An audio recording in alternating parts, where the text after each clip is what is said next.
Ciao a tutti,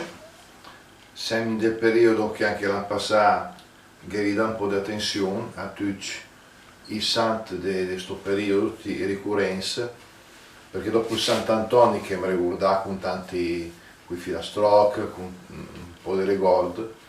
però questo periodo che diciamo l'anno passato l'abbiamo detto, quindi ripeto qualche cosa di già detto. L'anno scorso ci eravamo soffermati su San Sebastiano e Sant'Agnese, no?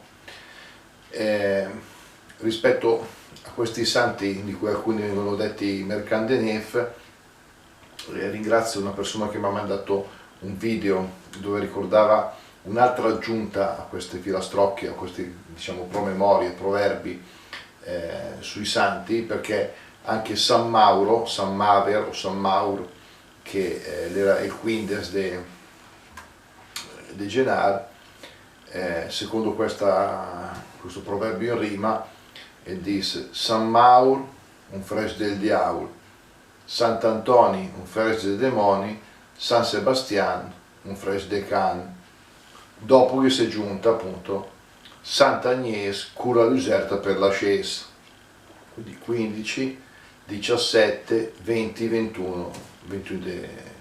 di gennaio. A dire la verità, dopo che si arriva anche a San Bias, che è al 3 di febbraio, San Bias, il Frecce, le Ras, è pieno, insomma, arriva al culmine.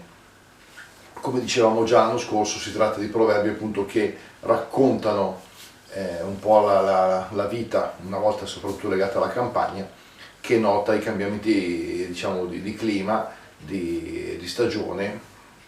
Siamo ancora nell'inverno, ma incominciano i primi tepori. Tra parentesi, per chi crede per pregare, che sarebbe di una quella preghiera ad petendam pluviam, perché è un po' che è il più no, fiocca no, che sarebbe bisogno di un po' d'acqua, giusto per ricordarsi. E si di chi che sta anche altersant o famoso, o comunque anche diciamo da nomi abbastanza comuni, perché il 19 abbiamo avuto San Mario, tra l'altro diciamo, è stato onomastico anche del nostro arcivescovo e anche di altre persone importanti sicuramente. Poi c'è stato ieri San Vincenzo, anche Vincenzo nome che peraltro sappiamo che questo Vincenzo martire ha poi un paio d'altri almeno colleghi diciamo importanti nel calendario di Vincenzo.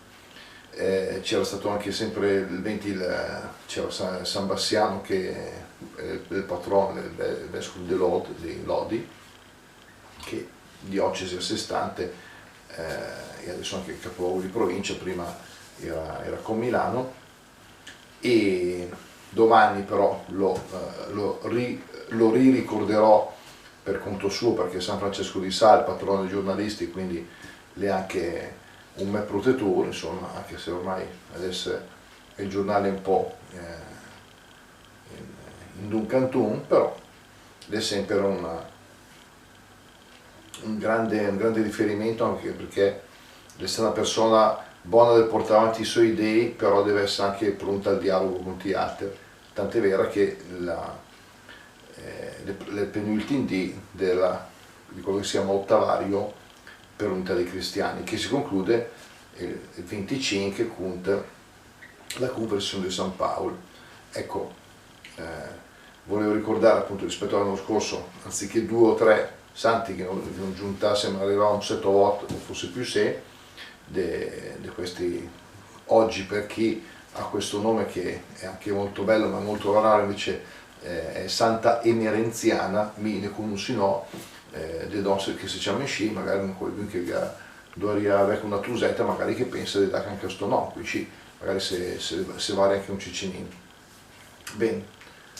in cui che le domeniche si sta sui santi, i prossimi dì magari torneremo a Moss Europe di nostre di quel che succede, di nostra occupazione di tutti i giorni. Vi auguro una buona settimana e se vedo presto. Ciao ciao a tutti!